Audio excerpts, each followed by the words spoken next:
Anong ganap sa mundo ng showbiz?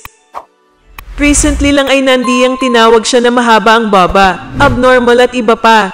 Isa din kasi si Agot sa mga celebrity na pumuna sa napaka-engranding kasal sa Balesin, ng isa sa 70 na kongresista na bumoto against franchise renewal ng ABS-CBN.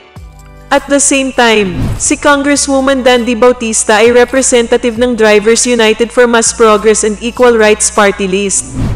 Tinitingnan ito ng ilan na contradicting sa kanyang advocacy ang pagpapakasal ng sobrang engrande lalo na raw sa panahon ngayon ng pandemya. Dahil sa patuloy na mga pambabash na natatanggap ni Agot. Napatweet ito na dinaan na lang sa pasasalamat sa mga bashers niya. Say niya, I would like to thank the DDS trolls para sa walang sawang pagbabasa at pagre-react sa mga tweets ko. Naway mabiyayaan kayo ng sustansya sa mind, body and spirit. Much thanks and appreciation talaga. Safe guys. Pero in fairness kay Agot, kamukha talaga niya si Palito. Anong masasabi mo sa balitang ito? Anong ganap sa mundo ng showbiz? Pinagsabihan ni Agot Isidro ang Instagram page na pagmamay-ari ng TV5 matapos nilang ibahagi ang larawan ng aktres na inula naman ng pambabatikos ng ilang netizens.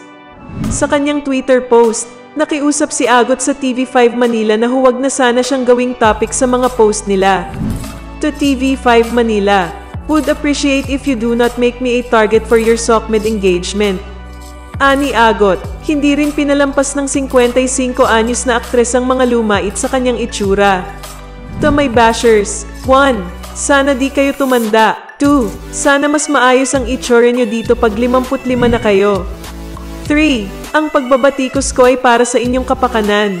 Mensahe ng aktres, sa ngayon ay binura na ng nasabing Instagram page ang larawan na lubos namang pinasalamatan ni Agot. May ilan namang netizens ang nagpakita ng suporta kay Agot at pinuri ang itsura nito. Anong masasabi mo sa balitang ito? Anong ganap sa mundo ng showbiz?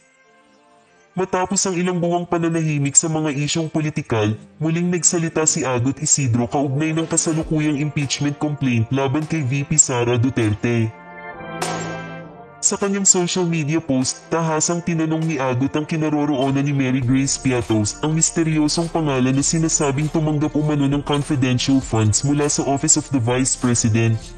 Hindi rin pinalampas ni Agot ang kontrobersyal na paggamit ng 125 na milyong piso halaga ng confidential funds ng OVP na naubos umano sa loob lamang ng 11 araw. Sa gitna ng kaguluhan, asa na si Mary Grace Piatos at ang 125 million pesos. Ani Agot sa kanyang post. Matatanda ang isa sa pangunahing kontrobersya na kinakaharap ni VP Sara ay ang umano'y maanumalyang paggastos ng kanyang opisina ng confidential funds, bagay na ilang beses nang pinuna ng mga kritiko. Ipinanawagan ng ilang mambabatas at civic groups ang masusing investigasyon at transparency sa paggamit ng nasabing pondo. Gayunman, ayon kay Ombudsman Samuel Martires, hindi na raw kailangang ilabas ang mga resibo ng nasabing gastos dahil ito ay nakalaan umano para sa mga intelligence-related na operasyon. Noong ika-11 ng Hunyo, bumoto ang 18 senador na ibalik sa House of Representatives ang mga artikulo ng impeachment laban kay Duterte, sa halip na agad itong tanggapin para sa paglilitis. Ang naging hakbang na ito ng Senado ay lalong nagpainit sa usapin at umani ng sari-saring reaksyon mula sa publiko, kabilang na ang mga kilalang personalidad gaya ni Isidro. Kilala si Agot Isidro bilang isa sa mga prominenteng personalidad sa showbiz na hayagang nagpapahayag ng opinyon sa mga isyong pambansa. Matagal na rin siyang kritiko ng administrasyon at tagapagtanggol ng good governance at accountability. Sa kanyang pinakahuling post, tila ipinapahiwatig niyang hindi dapat tumigil ang publiko sa pagtatanong at paniningil ng pananagutan, lalo na kung pera ng bayan ang pinag-uusapan. Anong ganap sa mundo ng showbiz? Hindi napigilan ng aktres na si Agot Isidro na magbigay ng komento matapos i-anunsyo ni dating Senador Bongbong Marcos ang kanyang pagtakbo sa pinakamataas na posisyon sa gobyerno sa 2022. Sa isang maiksing tweet, ibinahagi ni Agot ang kanyang mensahe laban kay Marcos na tatakbo sa ilalim ng Partido Federal ng Pilipinas. Nagpakita din si Agot ng suporta kay Robredo na posibleng maging pambato ng oposisyon sa 2022 at tapatan si Marcos. Bakit ba gustong-gusto niya matalo? #Marcos magnanakaw. #LetLennyLead2022. Ani Agot sa kanyang tweet. Matatandaan na natalo si Marcos kay Leni Robredo sa pagka-vice-presidente noong 2016 sa dikit na bilangan. Nitong ika-5 ng Oktubre inanunsyo ni Marcos ang kanyang intensyon na tumakbo sa pagkapangulo. Ayon sa kanya ay isusulong niya ang federalismo na noon pa itinutulak ni Pangulong Rodrigo Duterte. Ang PFP ay isang partido na dikit sa kasalukuyang administrasyon.